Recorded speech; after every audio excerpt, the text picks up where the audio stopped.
नमस्कार। आज का हमारा टॉपिक रहेगा रक्त और रक्त समूह। हमने टॉपिक शुरू में लिया था रुधिर परिसंचरण तंत्र। आपको बताया गया था कि रुधिर परिसंचरण तंत्र को हम दो भागों में बांट के पढ़ेंगे, हृदय और रुधिर वाहिनियाँ। इससे संबंधित जो पार्ट है वो हमने कंप्लीट कर लिया था, उसके एमसीक्यूज भी देख लिए थे। अब अगला पार्ट जो है रक्त और रक्त समूह, उसे आज की क्लास में देखेंगे। तो इसमें देखिए, सबसे पहला क्वेश्चन आपका ये बनता है कि रक्त क्या है। तो इसमें आप ध्यान रखेंगे कि हमारे शरीर की जो संरचना है वो इस प्रकार है। सबसे छोटी इकाई कहलाती है कोशिका, और कोशिकाओं का समूह जो है वो कहलाता है उत्तक।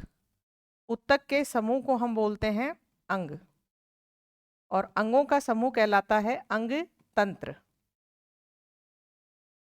और सभी तंत्र इकट्ठे होते हैं तो बनता है शरीर। ये शरीर की संरचना है। अब आपसे क्वेश्चन पूछा जाए कि रक्त क्या है, कोशिका है, उत्तक है, अंग है, तो इसमें आप देखेंगे जब हम रक्त के बारे में पढ़ेंगे तो आपको पता चलेगा कि रक्त में 3 प्रकार की कोशिकाएं पाई जाती हैं, आरबीसी, डब्ल्यूबीसी और प्लेटलेट्स। तो कोशिकाओं का समूह क्या कहलाता है? उत्तक। तो रक्त को भी हमें क्या कहना पड़ेगा? उत्तक। रक्त एक प्रकार का क्या है? उत्तक है। आगे थोड़ी स्पेशल चीज ये ध्यान रखनी है, रक्त किस अवस्था में है? तरल अवस्था में। तो रक्त कैसा उत्तक हो गया? तरल उत्तक। फिर रक्त जो है शरीर के विभिन्न अंगों को आपस में जोड़ के रखता है परिवहन के माध्यम से, तो इसलिए जोड़ने की वजह से इसे क्या कहा जाता है? संयोजी उत्तक। तो यहाँ रक्त की परिभाषा आ जाती है कि रक्त क्या है? एक प्रकार का तरल संयोजी उत्तक है। और रक्त का कार्य पूछा जाए तो रक्त का मेन काम होता है परिवहन का। विभिन्न पदार्थों को एक जगह से दूसरी जगह परिसंचरण करना किसका कार्य होता है? रक्त का। और इस रक्त को पूरे दिन शरीर में बहाने के लिए हमारे पास एक पंपिंग ऑर्गन है, पंपिंग अंग है, जिसका नाम है हृदय। और रक्त जिन नालिकाओं में बहता है उन्हें हम बोलते हैं रुधिर वाहिनियाँ, जिनका नाम धमनी और शिराएं। ये सारी चीजें हम पिछली क्लास में पढ़ चुके हैं। तो पता चला आपको कि रक्त का काम है परिवहन का। अब किन किन चीजों का परिवहन करवाता है? अंतःस्रावी तंत्र पढ़ेंगे तब आपको पता चलेगा कि अंतःस्रावी ग्रंथियों से हार्मोन निकलते हैं।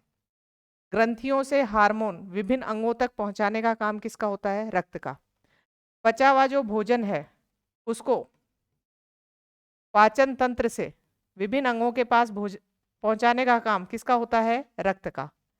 हम सांस लेते हैं, सांस के द्वारा जो ऑक्सीजन है वो फेफड़ों तक जाती है, और फेफड़ों से हर कोशिका के पास ऑक्सीजन पहुंचाने का काम किसका है? रक्त का। कोशिकाएं ऑक्सीजन काम लेती हैं और कौन सी गैस बनाती हैं? Carbon dioxide. Carbon dioxide gas कोशिकाओं से वापस रक्त में, और रक्त से फेफड़ों में, और फिर शरीर से बाहर निकाल दी जाती है। तो आपको पता चला कि इन गैसों का परिवहन, ये कौन सी गैसें हैं? श्वसन गैसें। इन गैसों का परिवहन भी कौन करा रहा है? रक्त करा रहा है। एक ध्यान रखना है, कोशिकाएं उत्सर्जी पदार्थ भी बनाती हैं। उन उत्सर्जी पदार्थों को उत्सर्जी अंग तक ले जाना, ये भी किसका काम होता है? रक्त का। तो रक्त इन सब चीजों का क्या करा रहा है? परिवहन। तो रक्त का मेन काम हो गया परिवहन। और पूछा जाए कि रक्त क्या है, तो ये ध्यान रखना है, रक्त एक प्रकार का तरल संयोजी उत्तक है। और उत्तक बता दिया क्यों कहा जा रहा है? क्योंकि कोशिकाओं का समूह है। उसके बाद आगे देखिए, इसमें सबसे पहली बात ये पूछी जाए कि रक्त क्या है, तो ध्यान रखेंगे तरल संयोजी उत्तक।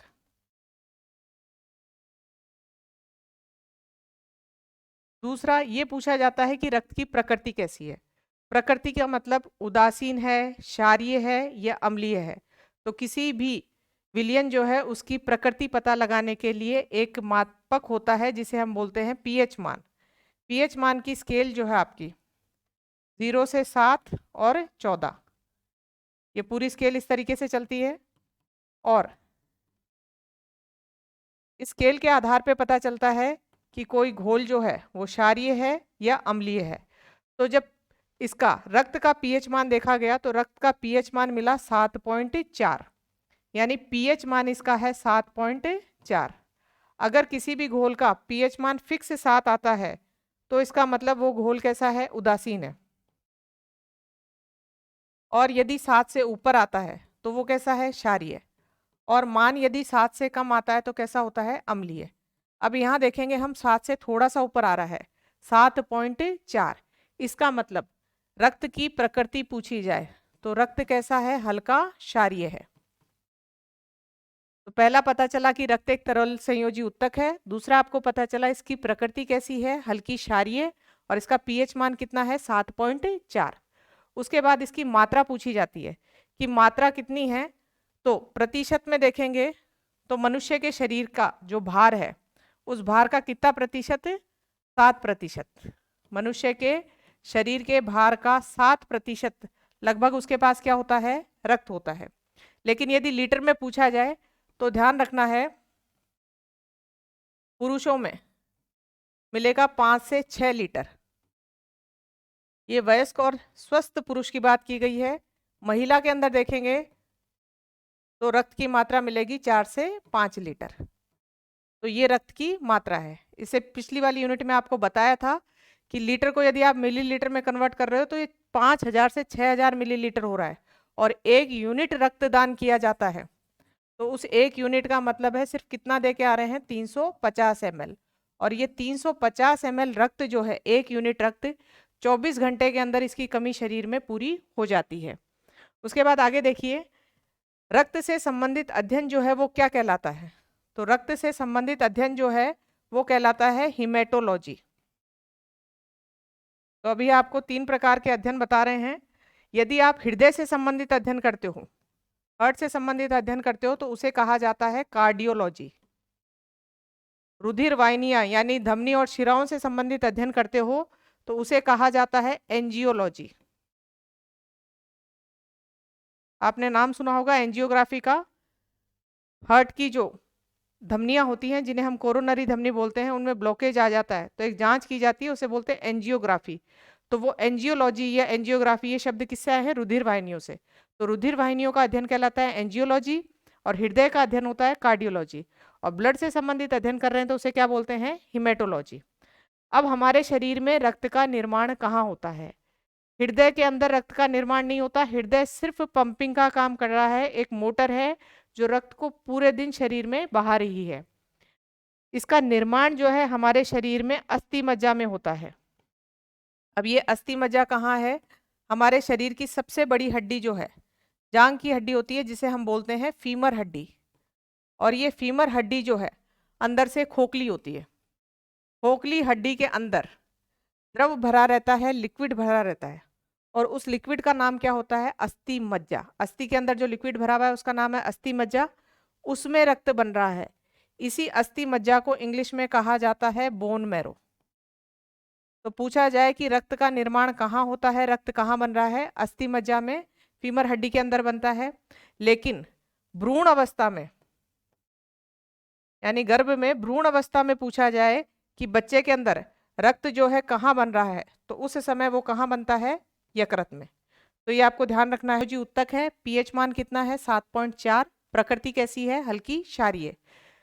फिर उसके बाद आपको बताया मात्रा पूछी जाए तो कितनी है, शरीर के भार का 7%। लीटर में पूछा जाए तो पुरुषों में 5 से 6 लीटर और महिला के अंदर 4 से 5 लीटर। 1 यूनिट रक्तदान जो किया जाता है उसमें कितना रक्त देते हैं, 350 ml। और ये रक्त जो है 350 ml की पूर्ति शरीर जो है 24 घंटे के अंदर कर लेता है।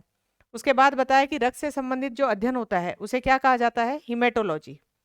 रक्त का निर्माण अस्थि मज्जा में, फीमर अस्थि के अंदर, और भ्रूण में यदि पूछा जाए कि रक्त का निर्माण कहाँ होता है, यकृत में, क्योंकि भ्रूण के अंदर अस्थि मज्जा पूरी तरह विकसित नहीं होती है। उसके बाद आपको बताया हृदय से संबंधित जो अध्ययन है उसे कार्डियोलॉजी कहा जाता है। रुधिर वाहिनियों यानी उन पाइप से संबंधित जो अध्ययन है उसे क्या कहलाता है, एंजियोलॉजी। अगला देखिए आप, रक्त का संगठन की रक्त में क्या क्या पाया जाता है। तो इसको ऐसे याद रखिए, रक्त का जो तरल भाग है, पानी वाला भाग, वो कहलाता है प्लाज्मा। ये रक्त का 55% भाग है, और इस प्लाज्मा के अंदर रुधिर कोशिकाएं घूम रही हैं, उनको हम रुधिर अणु या रक्त कणिकाएं बोलते हैं। ये भाग है 45%। ये प्रतिशत पूछे जाते हैं। तो जो लिक्विड वाला भाग है, तरल भाग, वो तो क्या कहला रही है, प्लाज्मा, और उसके अंदर रुधिर कोशिकाएं घूम रही हैं, उन्हें क्या कह रहे हैं, रुधिर अणु या रक्त कणिकाएं। इनका प्रतिशत कितना है, 45%। रक्त में जो 55% हिस्सा पाया जा रहा है प्लाज्मा, उसमें 90% क्या है, जल है। बाकी जो 10% हिस्सा बचा है उसमें क्या क्या चीज पाई जाती हैं, प्रोटीन है, लवण है, ग्लूकोज है और अन्य चीज़ें हैं। अब प्लाज्मा में प्रोटीन कौन कौन सी हैं हम आगे देखेंगे। इनमें प्रोटीन मिलती हैं थ्रोम्बिन, प्रोथ्रोम्बिन, फिब्रिनोजिन, ये सारी प्रोटीन आगे जब हम रक्त का थक्का जमना ये प्रक्रिया पढ़ेंगे वहां पे आएंगी। तो ये प्रोटीन्स किसमें पाई जाती हैं? प्लाज्मा के अंदर, जो लिक्विड वाला भाग है। बाकी लवण जो है वो 0.9%, ग्लूकोज की मात्रा पाई जाती है 0.1%, और अन्य चीजें हैं वो आपको 0.2% में मिल जाएंगी। तो यहाँ ध्यान रखना है आपको 2% के अंदर। तो अन्य चीजों में क्या, क्योंकि आपको बताया था रुधिर का काम क्या होता है? परिवहन कराने का। तो रुधिर अपने साथ हार्मोन भी ले जाता है, गैसें भी ले जाता है, उत्सर्जी पदार्थ भी लाता है, तो वो सारी चीजें इसमें आ जाती हैं। आगे देखिए रुधिराणु। रुधिराणु को 3 भागों में बांटा गया है। 3 प्रकार की कोशिकाएं हैं, आरबीसी, डब्ल्यूबीसी और कौन सी हैं? प्लेटलेट्स। अब इनको एक एक करके पढ़ेंगे। सबसे पहली कोशिका जो है आरबीसी, इसे रेड ब्लड सेल्स बोलते हैं या रेड ब्लड कॉर्पसेल्स बोलते हैं। कणिकाओं की जो इंग्लिश है वो कॉर्पसेल्स है।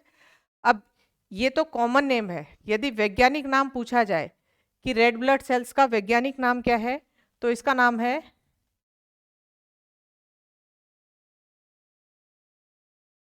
है एरिथ्रोसाइट। ये साइट शब्द जो है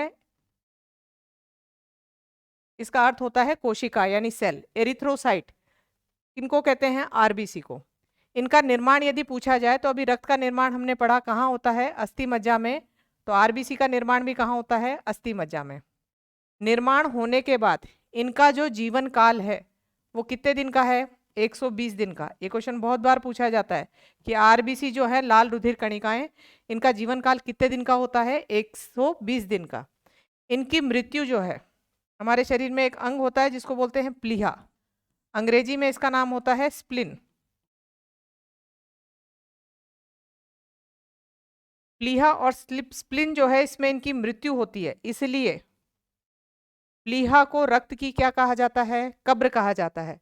कब्र को हम इंग्लिश में ग्रेवयार्ड बोलते हैं।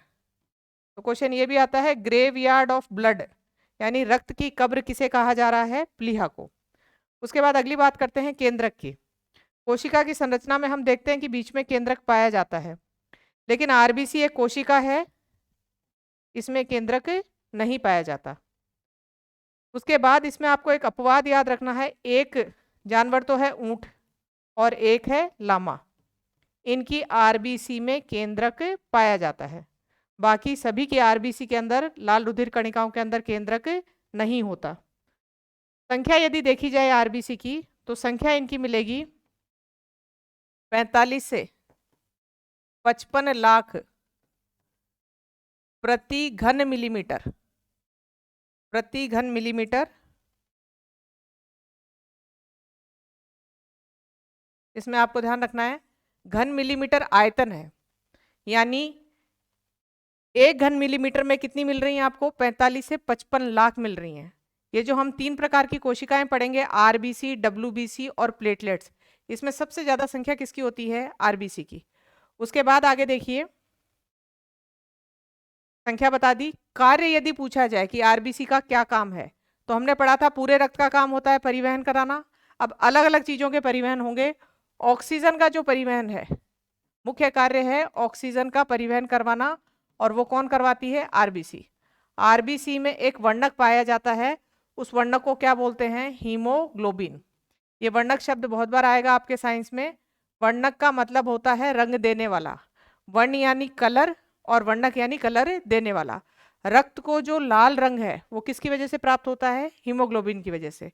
तो इस आरबीसी के अंदर जो हीमोग्लोबिन पाया जाता है, एचबी पाया जाता है, वो ही किसका परिवहन करवाता है? ऑक्सीजन का। हमने इससे पहले पार्ट में पढ़ा था कि रक्त जो है ऑक्सीजन कहाँ से लेता है? फेफड़ों से, और फिर उसे फेफड़ों से हृदय में ले जाता है और हृदय से सभी कोशिकाओं तक पहुंचाता है। तो रक्त के अंदर जो इतने भाग थे ये हमने पढ़े हैं, उनमें से ऑक्सीजन को कौन उठाता है? आरबीसी। यानी आरबीसी का काम होता है ऑक्सीजन का परिवहन कराना। आरबीसी में भी कौन है? हीमोग्लोबिन, वो रक्त का परिवहन करवाता है। हीमोग्लोबिन की यदि बात करें तो ये 2 घटक से बना हुआ है। एक तो है ग्लोबिन। ग्लोबिन तो प्रोटीन है जो कितना प्रतिशत हिस्सा है? 96%। एक इसमें घटक है हीमेटिन। हीमेटिन जो है इसमें लौह तत्व पाया जाता है और लौह तत्व का संकेत होता है Fe। तो ये ध्यान रखना है, ये लौह तत्व किसको बनाने में सहायक है? हीमोग्लोबिन को।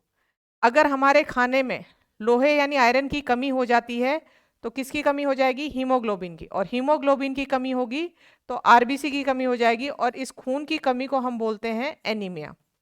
और खून की कमी होने से एनीमिया हुआ और एनीमिया होने से ऑक्सीजन जो है उसका परिवहन ढंग से नहीं हो पा रहा, और परिवहन यदि कम होगा ऑक्सीजन का तो शरीर को ऊर्जा प्राप्त नहीं होती है और इस रोग के अंदर थकान महसूस होती है। थोड़ा सा ही काम करते ही जल्दी से थकान महसूस होना किसका संकेत है? एनीमिया का। उसके बाद आपको आगे नाम दे रखे हैं हीमोलिम्फ और हीमोसाइनिन। इसमें ध्यान रखना है, एक जीव है, क्या नाम है? कॉकरोच, और एक है जलीय जीव ऑक्टोपस। इनके रक्त का रंग, कॉकरोच के रक्त का रंग होता है सफेद, इसलिए इनके रक्त में जो वर्णक पाया जाता है उसका नाम है हीमोलिम्फ। लिम्फ शब्द कहीं पे भी आए, इसका जो शाब्दिक अर्थ है वो सफेद से मिलेगा आपको। तो ध्यान रखना है हीमोलिम्फ किस में पाया जाता है? कॉकरोच में। तो रक्त का कलर कैसा है? सफेद है। हीमोसाइनिन यहाँ ये नीला वर्णक है, तो ऑक्टोपस में जो रक्त पाया जाता है वो किस रंग का दिखाई देता है? नीले रंग का। और हमारे शरीर में जो रक्त पाया जाता है वो कौन सा है? हीमोग्लोबिन, और इसका कलर कैसा है? रेड कलर है, लाल रंग है। तो क्वेश्चन ये भी पूछा जाता है कि रक्त का रंग लाल किस कारण है? उत्तर में क्या लिखाएगा? हीमोग्लोबिन। हीमोग्लोबिन नहीं लिखा है तो क्या लिखाएगा? आरबीसी, क्योंकि हीमोग्लोबिन किस में पाया जा रहा है? आरबीसी में। उसके बाद आगे देखिए इसमें हीमोलाइसिस। रक्त जो रक्त की आरबीसी जो है ये नष्ट हो रही हैं। अभी आपको बताया था आरबीसी नष्ट हो जाती हैं 120 दिन की मेच्योर होने के बाद, और कहाँ नष्ट होती हैं? प्लीहा में। तो इसका नष्ट होने का जो प्रोसेस है उसे कहा जाता है हीमोलाइसिस। क्या कहा जाता है? हीमोलाइसिस। उसके बाद आगे देखिए एनीमिया आपको बता दिया, खून की कमी। अब ये खून की कमी तो कॉमन लैंग्वेज में है, यदि पूछा जाए तो आरबीसी की कमी, और आरबीसी में किसकी कमी? हीमोग्लोबिन की। और हीमोग्लोबिन क्यों कम हुआ? क्योंकि हमारे खाने में क्या चीज कम गई है? आयरन कम गया है। आगे जब हम विटामिन वाला चैप्टर पढ़ेंगे तब आपको बताया जाएगा एक विटामिन और होता है जिसका नाम है फॉलिक एसिड। फॉलिक एसिड और आयरन ये दोनों ही रक्त को बनाने में सहायक होते हैं। तो खून की कमी होती है तो जो गोलियां दी जाती हैं वो आयरन और फॉलिक एसिड की दी जाती हैं, अकेले आयरन की नहीं होती हैं। उसके बाद आगे देखिए इसमें अगला है WBC। WBC जो है इनका नाम जो है वैज्ञानिक नाम है ल्यूकोसाइट। साइट फिर बताया आप, साइट क्या चीज है? कोशिका। और ल्यूको शब्द सफेद से संबंधित, ये श्वेत रुधिर कोशिकाएं होती है, इंग्लिश में बोल दिया जाता है व्हाइट ब्लड सेल्स, और वैज्ञानिक नाम है ल्यूकोसाइट्स। अब इनकी संख्या देखेंगे तो 5 से 9,000 प्रति घन मिलीमीटर। अब आपको समझ में आ रहा होगा, पीछे वाली जो संख्याएं देखी थी आरबीसी की वो थी 45 से 55 लाख प्रति घन मिलीमीटर, यानी 1 घन मिलीमीटर के अंदर कितनी मिल रही थी? लाखों में संख्या थी। और यहाँ कितनी है? 1000 में मिलेंगी 5 से 9,000। उसके बाद आगे देखिए निर्माण। तो निर्माण जो है WBC का निर्माण भी आपको कहाँ मिलेगा? अस्थि मज्जा में। इसकी मृत्यु जो है वो रक्त में ही हो जाती है। जीवन काल 3 से 5 दिन का। इनका जीवन काल कम ही पूछा जाता है, आरबीसी का पूछा जाता है 120 दिन का। अब WBC हमारे शरीर में क्या काम करते हैं?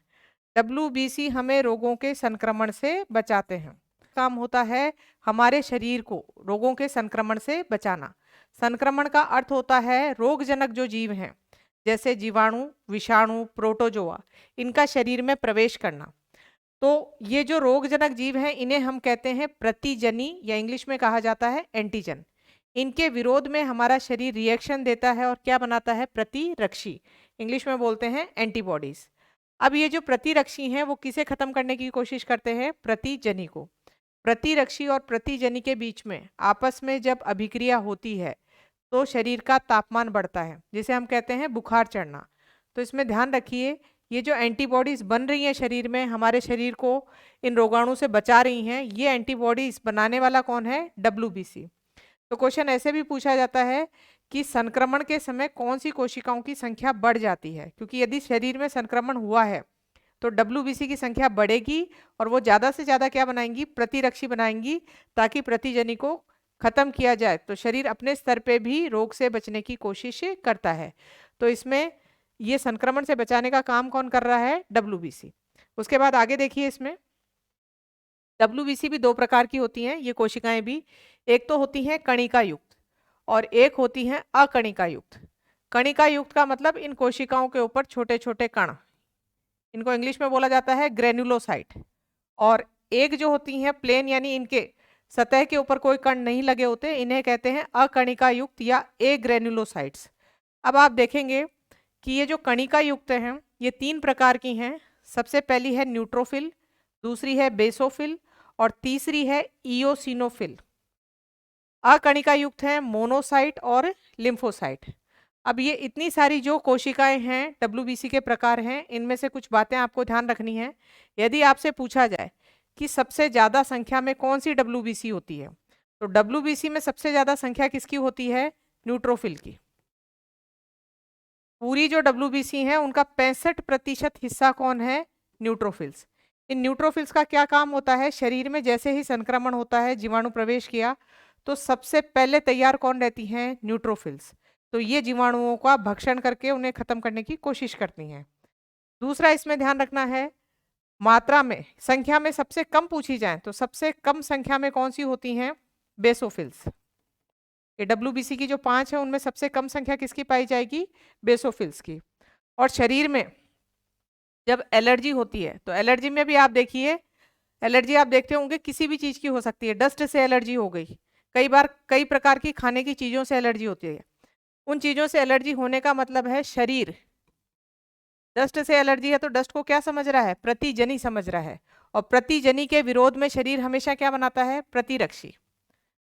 लेकिन एलर्जी के समय ये प्रतिरक्षियों की मात्रा बहुत ज़्यादा होती है, प्रतिरक्षी बहुत बनाएगा और साथ में ये जो रिएक्शन है ये बहुत फास्ट होती है। तभी आप देखते होंगे एलर्जी में अचानक रिएक्शन हो रही है। तो एलर्जी के अंदर जो जिन कोशिकाओं की संख्या बढ़ती है वो कौन सी हैं, बेसोफिल्स। उसके बाद है इयोसिनोफिल। इयोसिनोफिल जो हैं इनमें ध्यान रखना है, प्रोटोजोआ का संक्रमण हो रहा है तब इनकी संख्या बढ़ रही है, या फिर त्वचा से संबंधित कोई संक्रमण है तो किनकी संख्या बढ़ती है, इयोसिनोफिल की। अकणिका युक्त जो हैं वो दो प्रकार की हैं, मोनोसाइट और लिम्फोसाइट। इसमें यदि पूछा जाए कि ये जितनी भी कोशिकाएं हैं उनमें से आकार सबसे बड़ा किसका है, तो आकार में सबसे बड़ी होती हैं मोनोसाइट और आकार में सबसे छोटी होती हैं लिम्फोसाइट। तो ये इतनी बातें आपको WBC के प्रकार की याद रखनी है। दो प्रकार की हैं, कणिका युक्त, अकणिका युक्त। और फिर कणिका युक्त में 3, न्यूट्रोफिल, बेसोफिल, इयोसिनोफिल। और अकणिका युक्त में आपको ध्यान रखना है मोनोसाइट और लिम्फोसाइट। इसमें एलर्जी और इसमें क्या ध्यान रखना है, प्रोटोजोआ का संक्रमण। मोनोसाइट जो हैं ये घाव भरने में सहायक होती हैं, चोट लग जाती है और जब घाव भर रहा है उस समय कौन सी कोशिकाएं सहायक होती हैं, मोनोसाइट। लिम्फोसाइट जो हैं वो मेमोरी कोशिकाएं बनाती हैं। जब हम प्रतिरक्षी तंत्र पढ़ेंगे तो प्रतिरक्षी तंत्र में आपको बताया जाएगा हमारे कोशिकाओं में, हमारे रक्त के अंदर मेमोरी सेल्स होती हैं और वो मेमोरी सेल्स किस तरीके से काम करती हैं, तो टीकाकरण में आपको मेमोरी सेल्स पढ़ाया जाएगा। उसमें आगे देखिए, अगला है प्लेटलेट्स। तीसरी प्रकार की कोशिका है रक्त में पाई जाने वाली, RBC पढ़ा दिया, WBC, तीसरी कौन सी है, प्लेटलेट्स। प्लेटलेट्स का जो वैज्ञानिक नाम है वो है थ्रोम्बोसाइट्स। क्या कहा जाता है, थ्रोम्बोसाइट्स। इनका निर्माण जो है वो भी कहाँ होता है, अस्थि मज्जा में। इनकी संख्या जो है 1.5 से 5 लाख, 1.5 से 5 या 4.5 लाख तक होती है प्रति घन मिलीमीटर, ये संख्या होती है इनकी। अब जीवन काल जो है वही 3 से 5 दिन, मृत्यु रक्त में, तो ये ज़्यादा इंपॉर्टेंट नहीं है। आपको 120 दिन RBC वाला ध्यान रखना है। केंद्रक जो है, प्लेटलेट्स के अंदर भी केंद्रक नहीं पाया जाता है। वास्तव में प्लेटलेट्स कोशिकाओं के टुकड़े होते हैं, पूरी कोशिकाएं नहीं होती हैं। इनका यदि काम पूछा जाए तो कार्य ध्यान रखना है, रक्त का थक्का दमाने में सहायक होती हैं। रक्त के थक्के को हम इंग्लिश में बोलते हैं ब्लड का क्लॉट। तो क्लॉट जमाने में कौन सी सहायक होती हैं, प्लेटलेट्स होती हैं। तो अभी हम जब रोग पढ़ेंगे तो उसमें देखेंगे, एक बुखार है डेंगू बुखार। डेंगू बुखार में शरीर में क्या गिर जाती हैं? प्लेटलेट्स। प्लेटलेट्स की संख्या 1.5 लाख से क्या आ जाती है? नीचे आ जाती है। और नीचे आने की वजह से शरीर में आंतरिक रुधिर स्राव होने लग जाता है। आपको पहले भी एक क्लास में बताया था, ये शब्द जो है हेमरेज का मतलब होता है रुधिर का बहना। रुधिर का बहाव जो है, रुधिर का बहना क्या कहलाता है? हेमरेज। यानी कहीं से धमनी या शिरा फटी है और ब्लड यदि बह रहा है तो वो चीज क्या कहलाती है? हेमरेज। अब कई प्रकार के हो गए, यदि मस्तिष्क में धमनी फट गई और ब्लड बह रहा है तो हम बोल देते हैं ब्रेन हेमरेज। और यहाँ ध्यान रखना है, शरीर के बाहरी सतह पे चोट लगी है, वहां से धमनी शिरा फटी है और रक्त बह रहा है तो वो कहलाता है बाह्य हेमरेज यानी एक्सटर्नल ब्लीडिंग। और शरीर के अंदर कोई धमनी फट गई तो उसे हम बोलते हैं इंटरनल हेमरेज। इंटरनल हेमरेज या आंतरिक रुधिर स्राव कहा जाता है। अब ये वाला जो रोग है डेंगू, डेंगू में प्लेटलेट्स जो हैं बहुत कम हो जाती हैं, लास्ट में शरीर के अंदर धमनियां और शिराएं फट जाती हैं और आंतरिक रुधिर स्राव होने लग जाता है, शरीर पे लाल चकत्ते हो जाते हैं। तो इसे ध्यान रखना है, डेंगू के अंदर प्लेटलेट्स गिरने से बहुत ज़्यादा गिर गई हैं तो इंटरनल हेमरेज से मृत्यु का डर रहता है। तो ये ध्यान रखेंगे। आगे आपको देखेंगे कि ये संख्या देखिए, 1 से 1.5 से 5 लाख। आरबीसी पड़ा था तब कितना आ रहा था? 45 से 55 लाख। और जब डब्ल्यूबीसी पड़ी थी तो वो तो 1000 में रह गई थी, 5000 से 9000। तो इन तीनों को जब आपने पढ़ा है तो कुछ अंदाजा बैठा होगा कि सबसे कम संख्या किसकी है? डब्ल्यूबीसी की। सबसे ज्यादा संख्या किसकी है? आरबीसी की। तो ये भी आपको अभी बताएंगे।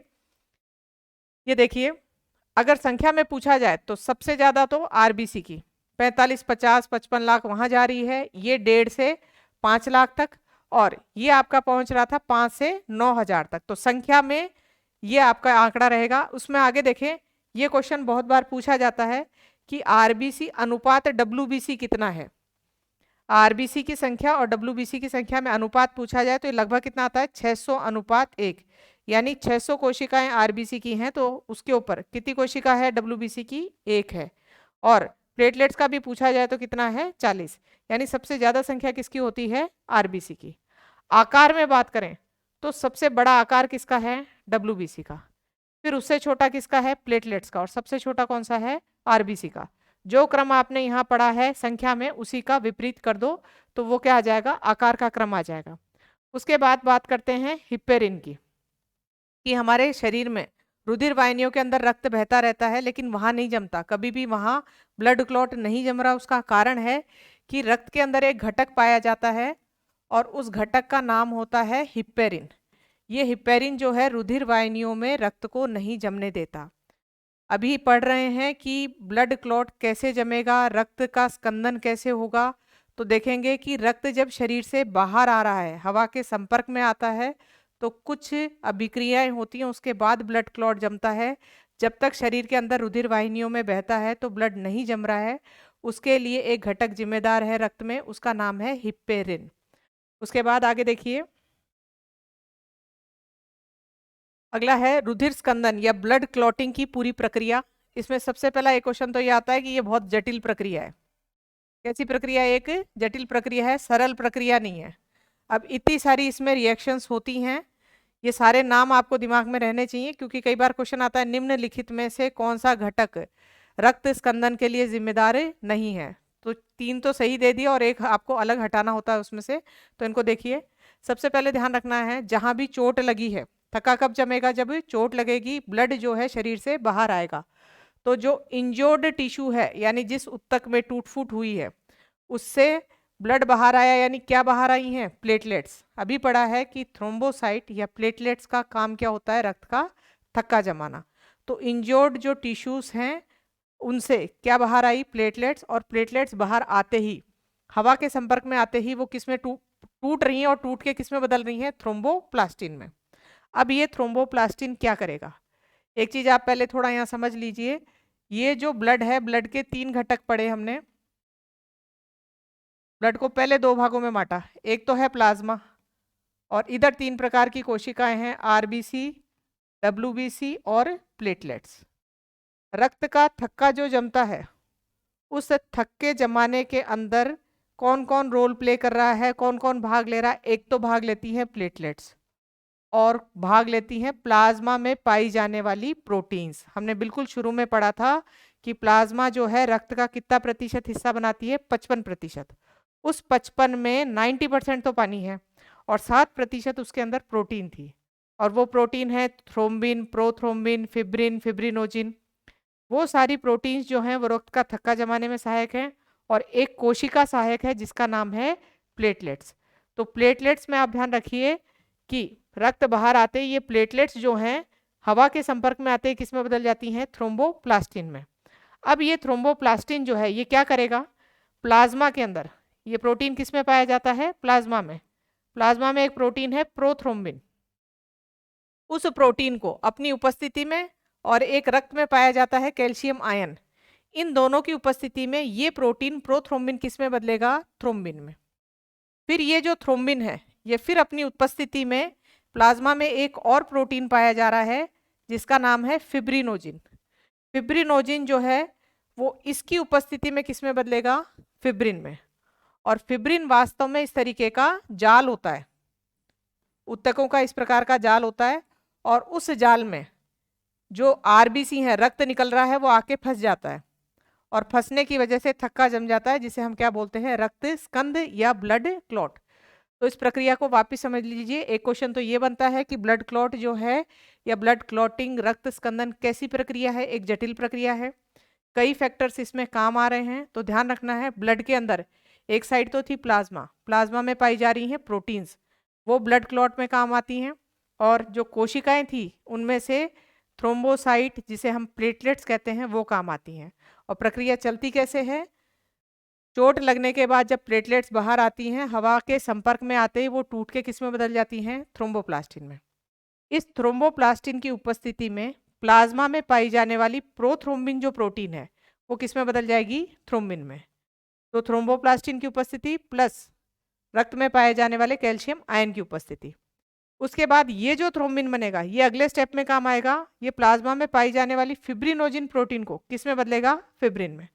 और फिब्रिन ऐसा जाल युक्त संरचना होती है, इसमें लाल रुधिर कणिकाएं आरबीसी क्या हो जाती हैं, फंस जाती हैं, और क्या जम जाता है, ब्लड क्लॉट, जिसको हम क्या बोल रहे हैं, रक्त स्कंद बोल रहे हैं। तो ये ब्लड क्लॉटिंग या रक्त स्कंद की पूरी प्रक्रिया है। उसके बाद आगे देखिए, इसमें अगला टॉपिक हम इसी में शुरू कर रहे हैं, रक्त समूह या ब्लड ग्रुप। तो सबसे पहले हम नाम याद करेंगे वैज्ञानिक का, उनका नाम था कार्ल लैंडस्टीनर। कार्ल लैंडस्टीनर ने 1901 में 3 प्रकार के रक्त समूह ए, बी और सी, ये रक्त समूह की खोज की थी।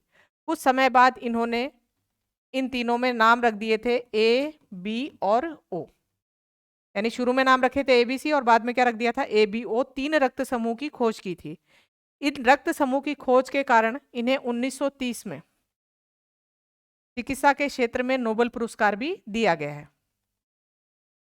अब उसके बाद में आपको 2 वैज्ञानिकों के नाम और देखने को मिल रहे हैं, एल्फ्रेड वॉन डिकास्टलो और एड्रियानो स्टर्ली। इन्होंने क्या किया, एक ग्रुप और बच गया, ए बी, ये जो चौथा ब्लड ग्रुप है इसकी खोज इन्होंने की है। तो यदि डीप क्वेश्चन पूछ लिया जाए, नॉर्मली क्वेश्चन पूछा जाता है कि ब्लड ग्रुप है, इसकी खोज किसने की, तो कार्ल लैंडस्टीनर ने, लेकिन उन्होंने 3 ही ब्लड ग्रुप की खोज की थी, ए, बी और ओ। और जो ए बी ब्लड ग्रुप है उसके खोजकर्ता जो हैं दूसरे वैज्ञानिक हैं, तो डिकास्टलो और स्टर्ली जो है, इनका नाम आपको याद रखना है। अब उसके बाद बात करते हैं कि ये ब्लड ग्रुप जो हैं अलग अलग कैसे पहचाने जाते हैं। तो ब्लड में ग्लाइकोप्रोटीन पाए जाते हैं। अब वो ग्लाइकोप्रोटीन जो हैं उनके नाम रखे जाएंगे एंटीजन और एंटीबॉडी। एंटीजन हिंदी में नाम प्रतिरक्षी और ये प्रतिजनी। ये रक्त में पाए जाने वाले एंटीजन हैं। अभी थोड़ी देर पहले हमने पढ़ा कि जो शरीर में प्रवेश करने वाले रोगजनक जीव हैं यानी जीवाणु, विषाणु, उन्हें भी हम क्या बोलते हैं, एंटीजन। उनके विरोध में शरीर क्या बनाता है, एंटीबॉडीज। यहाँ जो पढ़ रहे हैं ये रक्त में पाए जाने वाले एंटीजन्स हैं। यहाँ ध्यान रखेंगे, रक्त में पाया जाने वाला एंटीजन जो है वो किसके ऊपर चिपका मिलेगा, आरबीसी के ऊपर। एंटीजन आरबीसी के ऊपर, और एंटीबॉडीज जो हैं वो घुली हुई मिलेंगी प्लाज्मा में। जो रक्त का तरल भाग है प्लाज्मा, उसमें क्या घुली हुई मिलेंगी? एंटीबॉडीज। अब कितने प्रकार के एंटीजन, कितने प्रकार की एंटीबॉडीज होती हैं? देखिए, रक्त में पाई जाने वाले एंटीजन, इनको बड़ी ABCD से दर्शाते हैं। ये दो प्रकार के एंटीजन पाए जाते हैं, ए और बी। एंटीबॉडीज जो हैं उनको छोटी ABCD से दर्शाते हैं, ये पाई जाती हैं। एंटीबॉडीज तो प्लाज्मा में घुली हुई होती हैं, प्लाज्मा के अंदर घूमती रहती हैं, और एंटीजन किसके ऊपर चिपके रहते हैं? RBC की सतह पर। ये ध्यान रखना है। अब इनसे रक्त समूह कैसे पता लगाया जाएगा, अभी देखेंगे।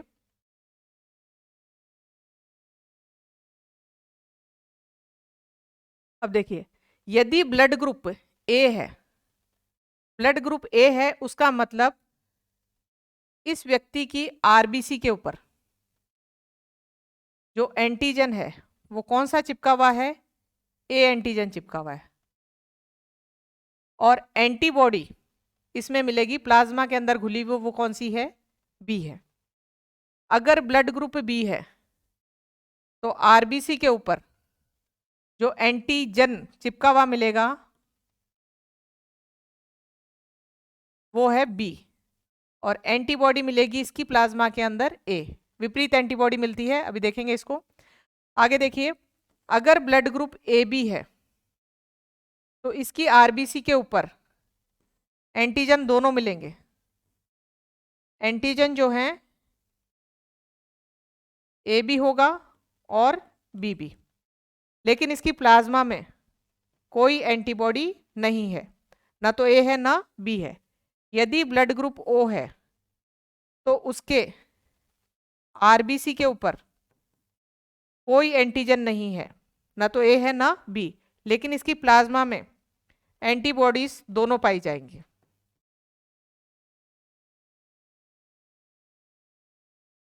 तो ये ध्यान रखेंगे।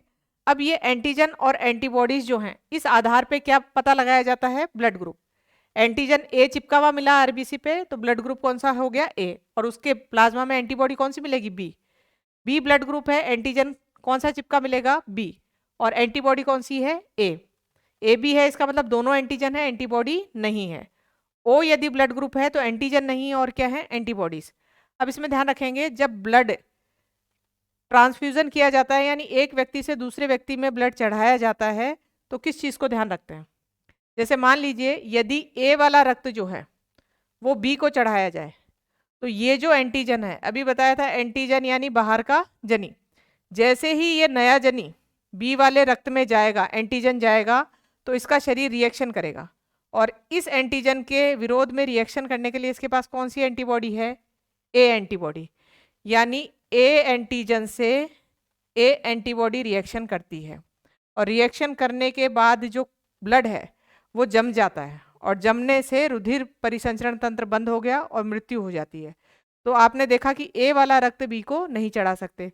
सेम केस है, बी वाला रक्त यदि ए को चढ़ाएंगे तो कौन सा एंटीजन जा रहा है? B antigen. जैसे ही इसके शरीर में, क्योंकि इसके पास खुद के पास कौन सा एंटीजन है? ए, नया एंटीजन जाएगा तो शरीर रिएक्शन देगा, और रिएक्शन देने के लिए सामने एंटीबॉडी बैठी है, कौन सी? बी। तो बी और बी आपस में रिएक्शन करेंगे, नहीं चढ़ाया जा सकता। ए वाला रक्त यदि हम ए बी को चढ़ाते हैं तो आप देखिए कौन सा एंटीजन लेके आ रहा है? A antigen. इसके पास पहले से ए एंटीजन है, तो इसके शरीर को ये नहीं लगेगा कि ये कोई नया जनी यानी प्रतिजनी आ रहा है। प्रतिजनी नहीं आ रहा तो शरीर रिएक्शन नहीं देगा, और देखिए रिएक्शन देने के लिए इसके पास एंटीबॉडीज भी नहीं है। तो आपको क्या पता चला कि ए वाला रक्त आप ए बी को चढ़ा सकते हो। सेम स्थिति बी वाला रक्त ए बी को चढ़ाया जा सकता है, क्योंकि बी अपने साथ कौन सा एंटीजन लेके आ रहा है? बी, और ये इसके पास पहले से है, तो इसको फॉरेन बॉडी या प्रतिजनी नहीं लगेगा, तो बॉडी रिएक्शन नहीं देगी, और रिएक्शन देने के लिए इसके पास एंटीबॉडीज भी नहीं है। ओ की यदि बात करें तो ओ का रक्त जो है वो भी ए बी को दिया जा सकता है।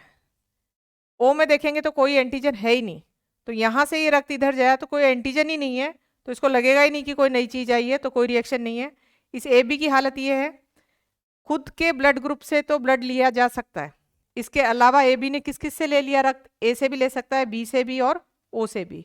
उसका कारण ये रहा, इसके पास एंटीबॉडीज है ही नहीं रिएक्शन देने के लिए, इसलिए हम ए बी को कहते हैं सर्वग्राही, यानी सभी प्रकार के ब्लड ग्रुप से इस व्यक्ति को ब्लड दिया जा सकता है, इंग्लिश में बोला जाता है यूनिवर्सल रिसेप्टर। क्या कहा जाता है? Universal receptor. ओ की बात करें, ओ सबको ब्लड दे सकता है क्योंकि ओ के पास कोई एंटीजन नहीं है। ये किसी भी शरीर में जाएगा तो इनको नहीं लगेगा कि कोई नया प्रतिजनी आया है, क्योंकि प्रतिजनी इसके पास नहीं है।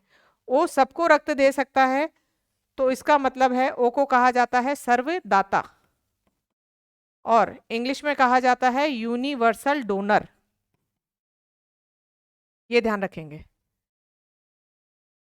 अब यहां एक नाम आपको ध्यान रखना है, रक्त अभिश्लेषण या एग्लूटिनाइजेशन।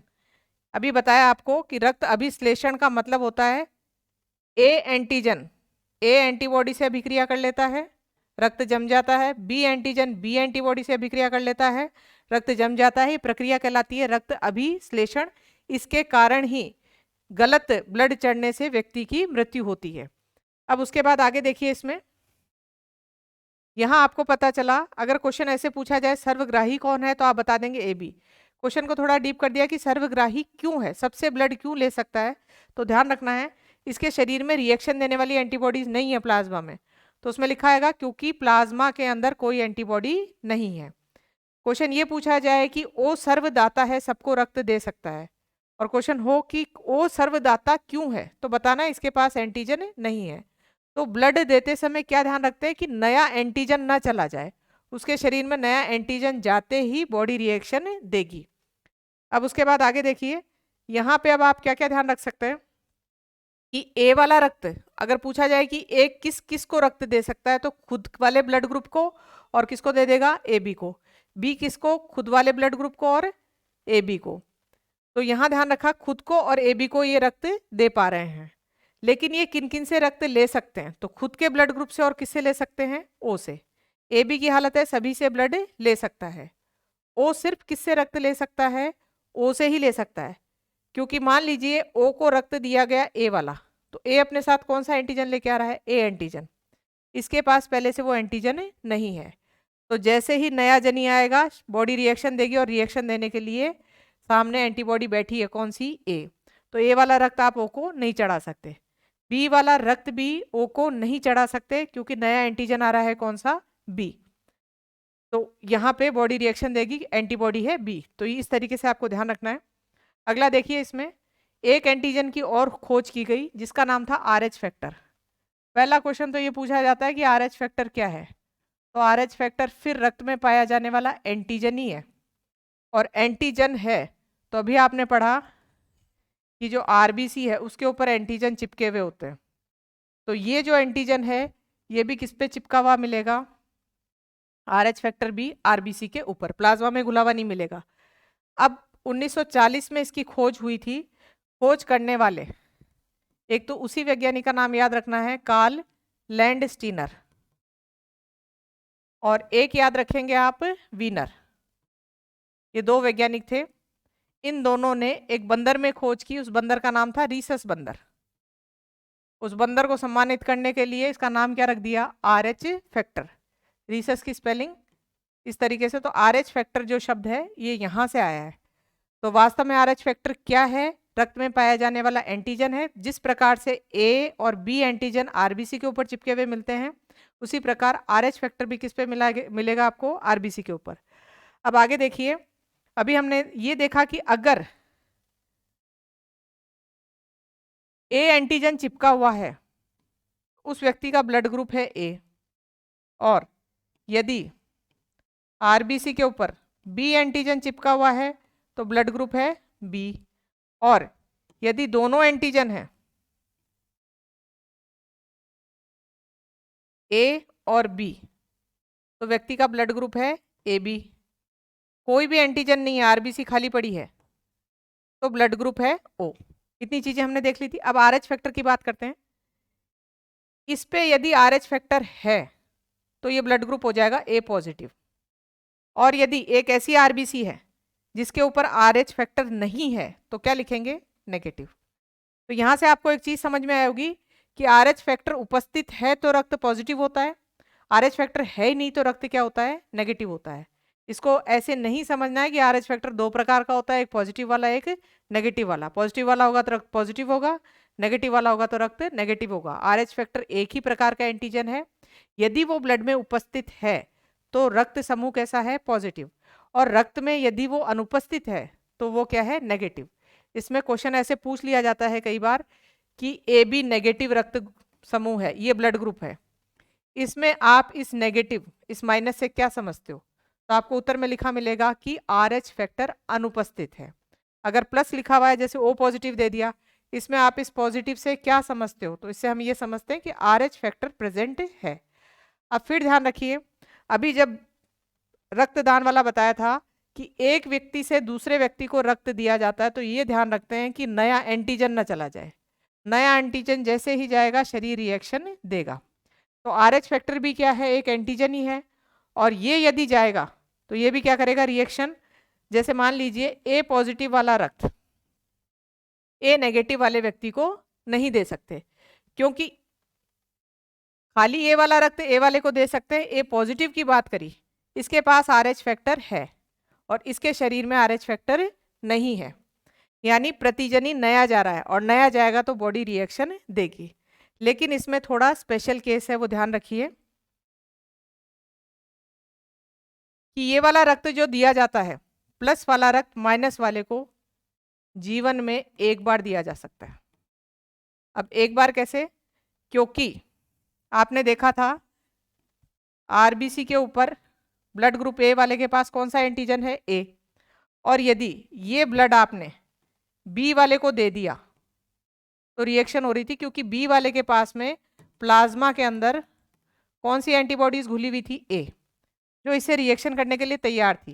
यानी पहली बार में ही रिएक्शन हो गई, जैसे ही ब्लड दिया गया ए वाला बी वाले को रिएक्शन हो गई है। यहाँ जब आरएच फैक्टर वाला ब्लड बिना आरएच फैक्टर वाले को देते हैं तो रिएक्शन पहली बार में नहीं होगी, क्योंकि इसके पास पहले से प्लाज्मा में एंटीबॉडी नहीं है, तो पहली बार में रिएक्शन नहीं होगी। लेकिन जैसे ही पहली बार में नया एंटीजन आया, अब इसका शरीर एंटीबॉडीज बना के रख लेगा। दोबारा यदि ऐसा केस हुआ, प्लस वाला रक्त माइनस वाले को दिया, तो वही प्रक्रिया अभी बताई थी, रक्त अभिश्लेषण होगा, एंटीबॉडीज तैयार हैं और अभिक्रिया होगी, अभिश्लेषण से रक्त जम जाएगा। तो ये क्वेश्चन इंपॉर्टेंट बनता है कि प्लस वाला रक्त जो है, आरएच पॉजिटिव वाला रक्त जो है, वो नेगेटिव वाले को कितनी बार दिया जा सकता है? तो जीवन में एक बार दिया जा सकता है। उसके बाद इसमें एक केस और बनता है आरएच फैक्टर का। एक रोग है जिसे बोलते हैं एरिथ्रोब्लास्टोसिस फिटेलिस। अब ये इतने बड़ा रोग, इसको देखिए। इसमें इस केस में यदि माता आरएच नेगेटिव है, यानी इसका ब्लड कैसा है, नेगेटिव, और पिता जो है वो है आरएच पॉजिटिव, अब इनकी संतान में संभावना है कि वो कैसी हो सकती है, आरएच पॉजिटिव। आरएच पॉजिटिव का मतलब, जैसे मान लीजिए इसका ब्लड है ए नेगेटिव और इसका ब्लड है बी पॉजिटिव, एक जने के शरीर में आरएच फैक्टर हैं, तो संतान में संभावना है कि पॉजिटिव वाला ब्लड आ सकता है। अब ये जो बीमारी है वो क्या चीज़ है, वो ध्यान रखिए। इरिथ्रो नाम हमने देखा था, आरबीसी से संबंधित है। इरिथ्रोसाइट किसको बोलते हैं, आरबीसी को।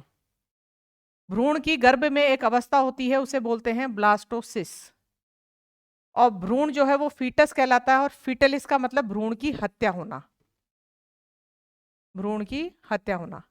इसमें ध्यान रखना, इस केस में क्या होता है, यदि माता आरएच पॉजिटिव है और पिता, माता नेगेटिव है और पिता आरएच पॉजिटिव है, तो प्रथम गर्भावस्था जो है, प्रथम गर्भावस्था नॉर्मल होती है, बच्चा नॉर्मल पैदा होता है। लेकिन दूसरी गर्भावस्था जो है उसमें बच्चा मरा हुआ पैदा होता है। तो इसमें ध्यान रखना है आपको, या गर्भ में उसकी मृत्यु हो जाती है, उस कंडीशन को बोलते हैं इरिथ्रोब्लास्टोसिस फिटेलिस, क्योंकि इस स्टेज में उसके इरिथ्रोसाइट आरबीसी जो हैं शरीर में ही बच्चे के खत्म हो चुके हैं। अब ये केस क्यों हुआ उसको ध्यान रखिए।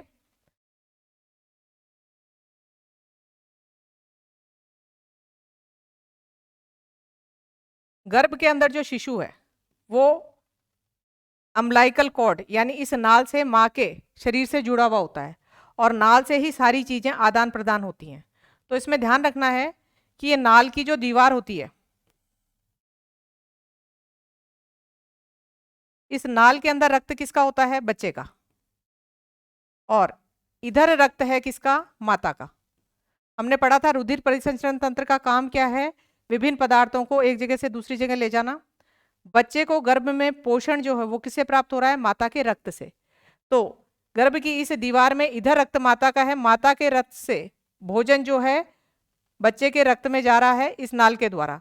दूसरी चीज श्वसन की गैसें, बच्चा गर्भ में सांस नहीं लेता है, ऑक्सीजन गैस उससे किससे प्राप्त हो रही है? माता के रक्त से। ये सारी चीजें इस दीवार से इधर आर पार हो रही हैं। बच्चा जो उत्सर्जी पदार्थ बनाता है वो वापस माता के रक्त में डाल देता है, कार्बन डाइऑक्साइड बनाता है वो वापस माता के रक्त में डाल देता है। तो आपने देखा कि गर्भ की ये जो दीवार है इस साइड माता का रक्त है और इस साइड बच्चे का, उस दीवार से सारी पदार्थों का आदान प्रदान हो रहा है। यानी गर्भ अवस्था के दौरान माता और बच्चे का रक्त कभी भी मिक्स नहीं होता। अब हो सकता है इसका ब्लड जो है, इसका ब्लड तो हमने इस केस में देखा है कैसा है? RH negative. और बच्चे का ब्लड इस केस के कारण कैसा है? पॉजिटिव है। पॉजिटिव का मतलब इसके रक्त में क्या है? RH फैक्टर है और माता के खून में RH फैक्टर नहीं है। लेकिन जब डिलीवरी होती है, जब बच्चा डिलीवर हो रहा है उस समय ये नाल टूटती है और नाल टूटते समय बच्चे का रक्त जो है माता के शरीर में चला जाता है। और रक्त जाने का मतलब है क्या चले गए? RH factor. और माता के रक्त में RH फैक्टर नहीं थे, यानी प्रतिजनी चले गए और प्रतिजनी जाते ही शरीर क्या बनाएगा? प्रतिरक्षी, यानी एंटीबॉडीज माता के शरीर ने बना के तैयार रख कर लिए। प्रथम गर्भावस्था में ये बच्चा नॉर्मल पैदा हुआ है, लेकिन दूसरी गर्भावस्था के अंदर यदि यही केस वापिस है कि बच्चा पॉजिटिव है, तो माता के शरीर ने अब क्या बना रखे हैं? एंटीबॉडीज। और वो किसके विरोध में बना रखे हैं? RH फैक्टर के विरोध में। तो इस केस में ध्यान रखना है कि ये RH फैक्टर तो यहाँ से दीवार के आर पार नहीं हुआ था, लेकिन ये जो एंटीबॉडीज इधर बन चुकी हैं माता के शरीर में, वो किस में जाएंगी? बच्चे के रक्त में। और बच्चे के रक्त में RH फैक्टर को खत्म करेंगी। RH फैक्टर किसके ऊपर लगा हुआ था? RBC के ऊपर। और RH फैक्टर को खत्म करेंगी तो किसको खत्म कर देंगी? RBC को, यानी उसके खून को खत्म कर रही हैं। तो आपको बताया इरिथ्रोसाइट्स खत्म होंगे। भ्रूण अवस्था कौन सी? ब्लास्टोसिस्ट और फीटलिस, यानी भ्रूण की क्या हो जाती है? हत्या हो जाती है। तो ये केस पूछा जाता है कि प्रथम गर्भावस्था नॉर्मल और उसके बाद जो है वो संतान मृत पैदा होती है, ये केस किस में हो सकता है? जब माता नेगेटिव और पिता क्या हो? पॉजिटिव हो। तो इसमें आजकल फिर भी डिलीवरी के जस्ट बाद कुछ इंजेक्शंस लगाए जाते हैं। पहले से केस ध्यान रहता है कि माता का ब्लड तो चेक कर रखा है, ब्लड ग्रुप कितना है? नेगेटिव है। और बच्चे का जन्म के समय उसके नाल से जो रक्त निकल रहा है उससे उसका ब्लड ग्रुप चेक कर लिया जाता है। यदि बच्चा पॉजिटिव है तो संभावना है कि माता के शरीर में अब क्या बनेंगी? एंटीबॉडीज, जो अगली गर्भावस्था के दौरान जो है वो परेशानी कर सकती हैं। इसलिए 12 घंटे के अंदर अंदर माता को एक इंजेक्शन दिया जाता है, वो इंजेक्शन इन एंटीबॉडीज को क्या कर देता है? खत्म कर देता है। तो ये चीज़ें आपको ध्यान रखनी है। इसे कहते हैं इरिथ्रोब्लास्टोसिस फीटलिस। तो इस चैप्टर से संबंधित जो सारी बातें हैं आपको करवा दी गई हैं। अब इसके MCQs जो हैं वो हम अगली क्लास में लेंगे। धन्यवाद।